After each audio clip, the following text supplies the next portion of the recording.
Welcome to the Cash Confident Podcast. I'm Bree Sedano, your fearless host, personal finance expert, and the visionary behind the revolutionary Cash Confident community. Oh, hello, everyone. We are here for another episode of the Cash Confident Podcast with Bree Sedano. And today we are talking about going beyond six figures in business.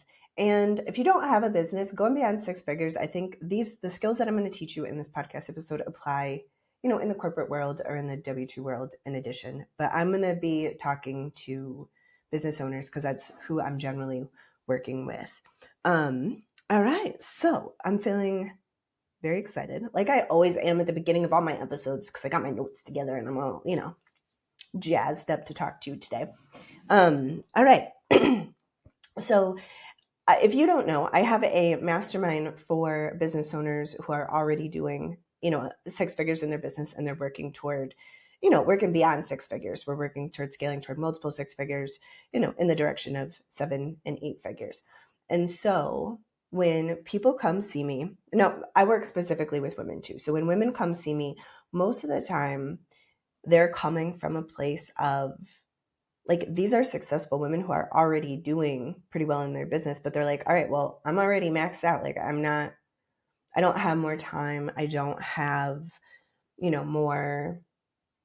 more to put into this. And I want to get to the next level. So how do we get to the next level while I actually do less? How do I do less and yet have more? Right. And so this is the question that I essentially solve for with people. They do their own work, but we work on this together in my Limitless Wealth Mastermind. So wink, wink, and a nod, nod. If you are a six-figure businesswoman who is scaling beyond that, maybe come talk to me about that. We could book a call, have a little chatty chat. But here's where I'm going with this. Is so there are some things that need to shift because when you start a business or when you're going toward six figures in the first place, there are skills that you need, and it's going to be marketing skills. It's going to be sales skills. It's going to be lead generation. It's going to be, systems, operations. And there is some internal work, that needs to be done because fear will get in the way every step of the way of every kind of journey that you're going to take, right? Fear will get in the way, resistance will get in the way. But for the first six figures of a business, getting there, a lot of that is really practical business stuff. It's making the paths for the money to get there. It's figuring out what you're offering, figuring out who you're talking to, figuring out your pricing. There's a lot of just really like hard skills, if you will. And if you're in that beginning stages of business, I really suggest doing a lot of those hard skills work because sometimes I'll talk to people and they'll be like, well, where's my money block? And I'm like, your money block is you don't have effective sales skills, or your money block is you don't have lead generation strategies. Or your money block is you don't have offers, or your messaging is really weird and all over the place. And it's not clear who you work with or what you do. Right. But, so those are the kind of things that we're working on when we're just getting started in business. And those things, it's a whole new way of thinking. It's a whole new way of looking at these things.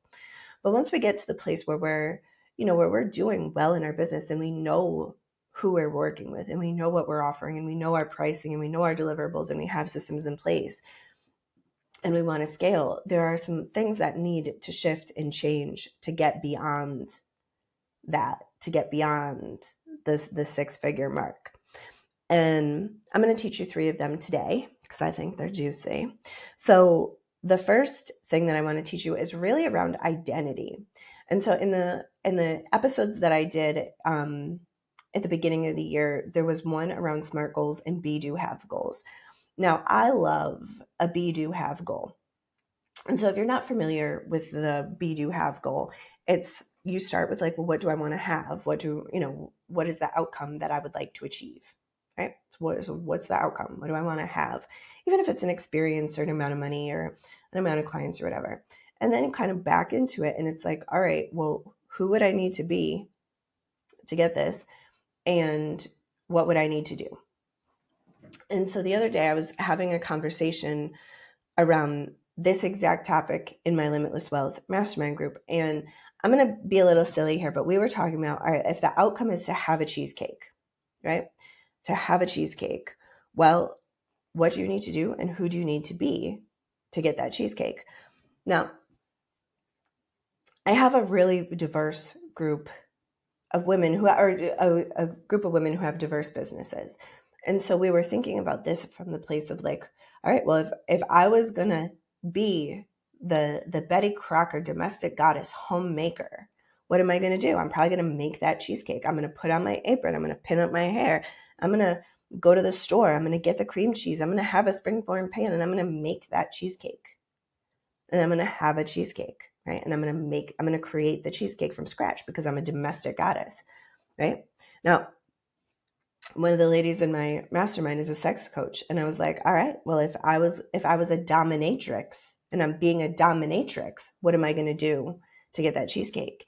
And the answer was very different than the Betty Crocker homemaker. It was like, I'm going to order my submissives to go to the store and find me the most delightful cheesecake that the entire city has to offer and bring it to me and serve it to me and feed it to me one bite at a time. I'm like, all right. And we played with this and we were like, all right, well, if I was a big burly dude wearing a leather jacket and riding a motorcycle and I wanted to have a cheesecake, and what we came up with was he's going to run into a restaurant or run into like a 7-Eleven and the cheesecake is he's going to eat it standing up, right? And he's going to have that experience with that cheesecake. So who you're being really influences the thing that you're doing, right? And when we want to start to do less, when we want to start to delegate more, when we want to start to become more of a leader, become more of a queen, more sovereign in our business, identity crafting is a skill that we really need to take on. Because additionally, when we're creating, when we're manifesting, it's who we are that the universe matches. It's not what we want. It's not what we're doing. And so there's a trap of thinking that happens, somewhere really, and it depends on your business. Everybody's numbers are different, but around that, when you're able to take a 6-figure salary, right? When your business is able to pay you 6 figures, we could call it that, because that, I think, evens out, because some people's businesses, they have high expenses and the revenue numbers are really different, so it's just like, trying to be gentle with the blanket statements is, when you're making those 6 figures, there is a place where you're like, I can't do anymore. So this is a place where you have to start to shift that identity and shift to who you're being and shift in how you're showing up, because often the space between 6 and 7 figures requires us to show up different. Like, we don't get to be the same person that we were, making 50, 60, 70, 80, 90,000 as we're going to be making 200,000 and 300,000. It just doesn't work. You have to kind of step into new roles, new capacities. You have to look at yourself and be like, where am I not letting myself really be my authentic self? Where am I hiding my desires? And so I love doing identity work with clients because it gets right to it.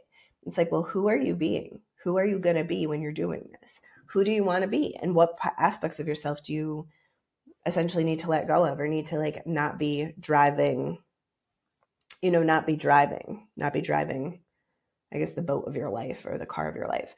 So identity crafting is one of those, and I call it a skill because it's not a thing that you're just going to do once, right? It's a thing that you're going to come back to over and over again, right? One of my clients has recrafted her identity maybe 4 or 5 times in the last few years, and every time she becomes a little bit better at her work, a little bit easier to give stuff away, a little better at delegating, a little better at team management, as she brings on these new aspects of herself, and she lets, aspects of herself that are getting too small, go to the wayside a little bit. So identity crafting is a skill that is going to help you to go beyond 6 figures. And this is also true in W-2 and corporate situations, because when you want those really next promotions, you have to start showing up, at that C-suite level. Like, the CEO of a business does not show up the same way as middle management. They just don't show up the same way. They're not the same they don't have similar identities. They have really different identities.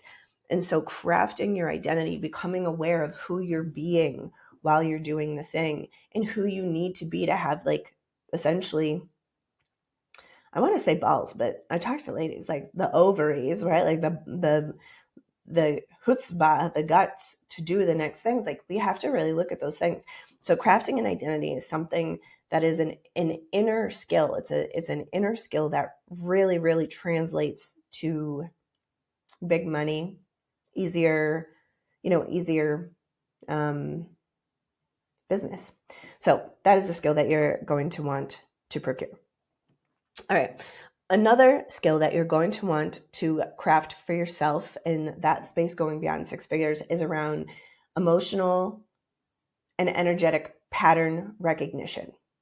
Now, this is deep work, but I'm going to tell you why this matters. Okay. So let's just say when you're starting your business, you're doing all these hard skills. And so you do have to do enough inner work to be able to do the things.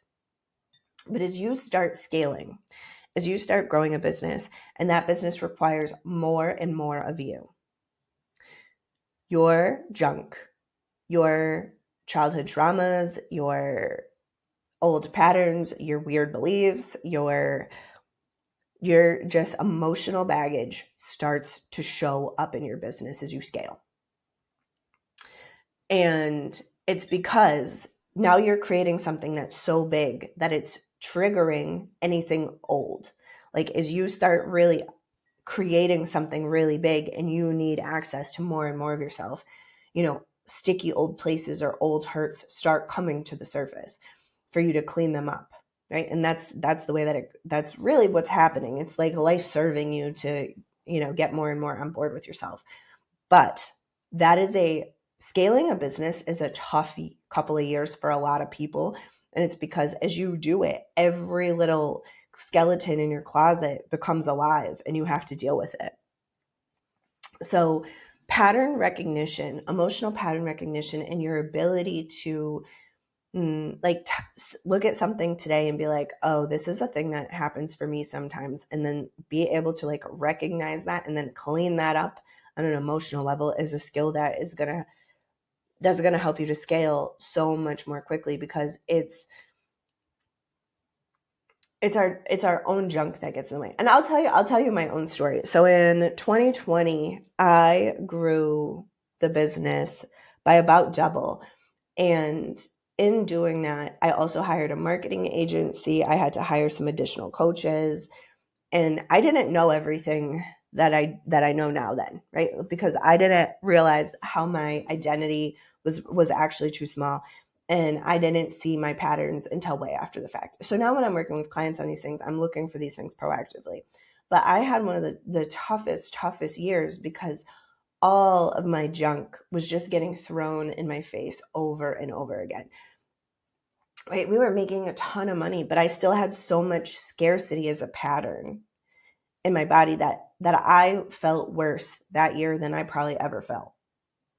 Because now my scarcity was just so loud, because it doesn't make exact sense when I say it from a looking at the situation outwardly.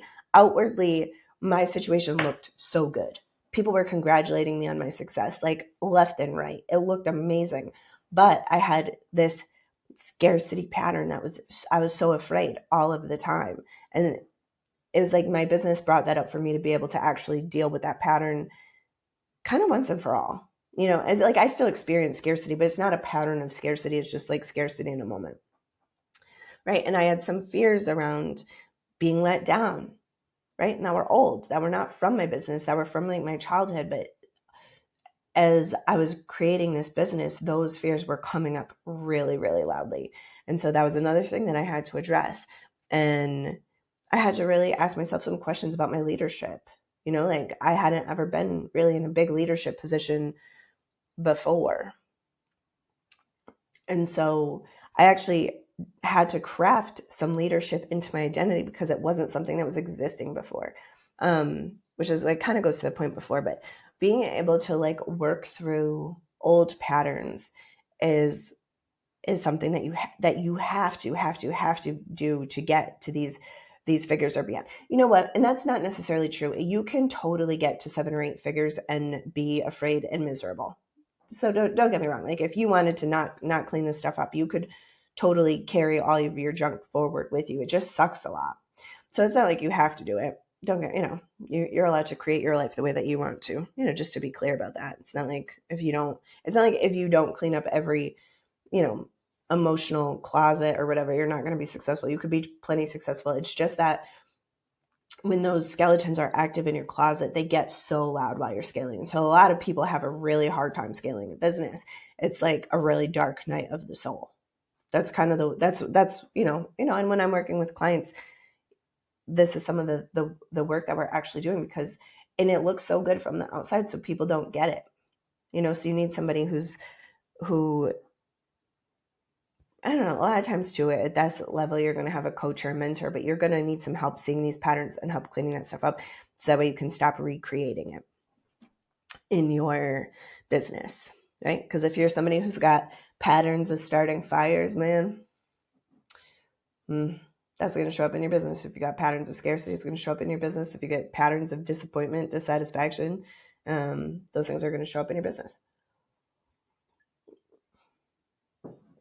So that skill of recognizing and cleaning up old patterns so that way you stop recreating them in your business. That's another skill that you want to have to go beyond 6 figures in your business. And also this is going to show up. That will also show up in corporate or in W-2 work too. Like as you move on to these things, the people you manage are going to show you your junk. Work is going to show you your junk. It's going to stress you out. So the higher capacity you serve, the more room there is for all of your old stuff to come to the surface. So you do need the ability to be able to deal with that and clean that up. All right, the last thing that we're going to talk about today is around emotional range. So abundance requires emotional range. And here's what I mean. It's like, let's just say emotions go on a scale from 1 to 10. You could be level 1 happy, you could be level 10 happy. But if you're going to be happy, you could be level 1 to 10 sad, and there's a lot of emotions. And so oftentimes people they ask themselves to create, they ask the universe, they pray for something that's really big that would require a lot of emotional intensity, right? And let's just on that range, let's just say level 1 happiness feels really mundane, but level 10 happiness is intense. It's an intense amount of happiness. Where level 1 sadness is like, sad. But level 10 sadness is the depths of sorrow, right? And so these things have different levels of intensity. Now, as you want to go and create something really big, you're going to need higher and higher levels of emotional range because you're going to take bigger and bigger financial and emotional risks. So I'm going to give you a little story to just kind of ground this. But I just finished, not just finished, but I finished the Cash Confident book, which will be coming out. I actually don't have a publication date, but it's with the publisher and it will probably be out sometime next year. And I'm hoping for that book to be a bestseller. I want that book to be a New York Times bestseller, which is a really big goal for where I am in my business and where I am, right? Like you have to sell at least 12,000 copies in a week for it to be a New York Times bestseller, which is a lot of sales to happen in 1 week. For me at this point. So if I really want that to happen, well, if I want to be that New York Times best-selling author, well, what am I going to have to do? I'm going to have to get out there. I'm going to have to do publicity. I'm going to have to sell this book like for real. What does that mean? Well, that means I'm going to be out in front of audiences that don't know me. I'm going to be out of the safety of my little cozy place in the internet. That's my, digital home. I'm going to be talking to people who maybe love my work. And some people are going to hate it. Some people are going to hate me. They're going to hate my face. They're going to think I'm a weirdo or a bad person or whatever. And if I'm not going to be okay to receive, next level praise, big, being honored and, being the authority, and also next level criticism, like people really hating me. And, not that I'm calling this in or anything, but as you start to really increase in space, people really critique your work differently because you're an absolute stranger to them. They will tear you apart. There's trolls on the internet, things like that. So if I'm not willing to experience those things, I'm never going to have the guts to market the book the way that it needs to be done. And that's kind of where I'm going with this emotional range. It's like, if I'm unwilling to experience the intensity of being really harshly critiqued on the internet by a stranger, I'm not going to show up in the way that I need to. And so the more money we want to make, and the more impact we want to have, and the more people we want to serve, and the bigger we want our messages to be, the more emotional range that we have to learn to tolerate within our body. And that is a skill that oftentimes is an intense amount of like deep personal work, because most of us learned from a young age that certain emotions were bad, or certain emotions were wrong, or certain emotions we could not have, or it was unsafe to have. Like, if you ever got in trouble where, for crying, when you were a kid, and somebody's like, I'll give you something to cry about, or here's a popsicle, stop crying.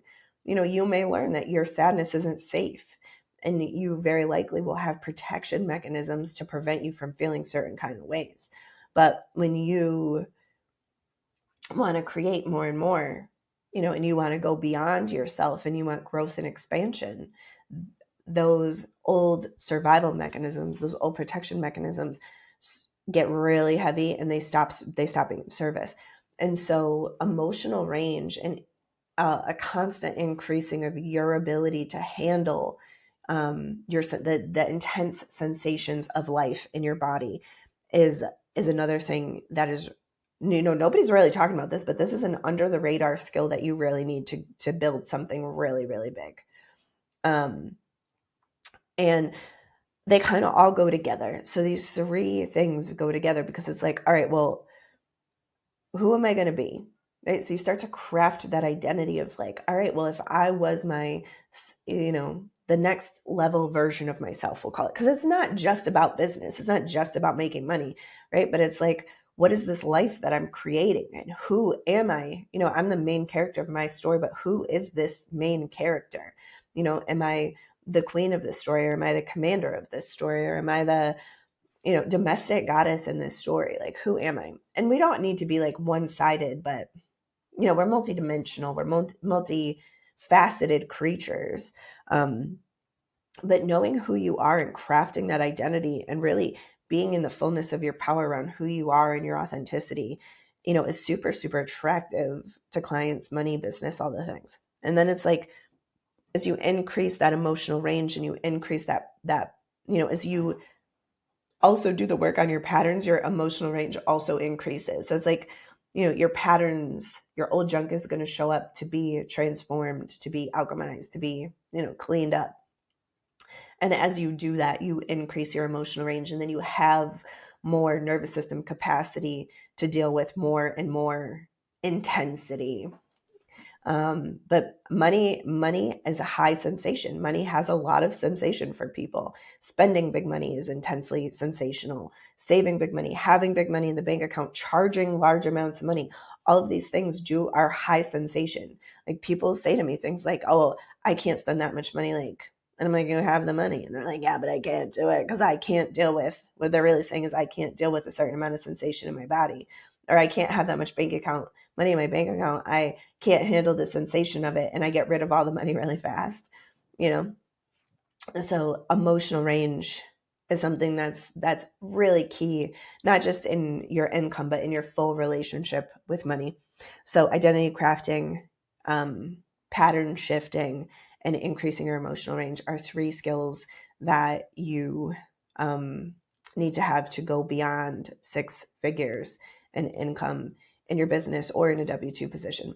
So if you are a businesswoman who's already making 6 figures in her business and is really looking to scale, and maybe feels like you're even in your own way a bit, maybe who's had some challenges and kind of up and down, and feeling like you know what to do, but you're a little stuck, come talk to me about Limitless Wealth. It's a year-long mastermind. We do weekly group calls where I teach on something. You get some one-on-ones with me, and then we travel twice a year for really, really wonderful retreat type situations where we do some deep work.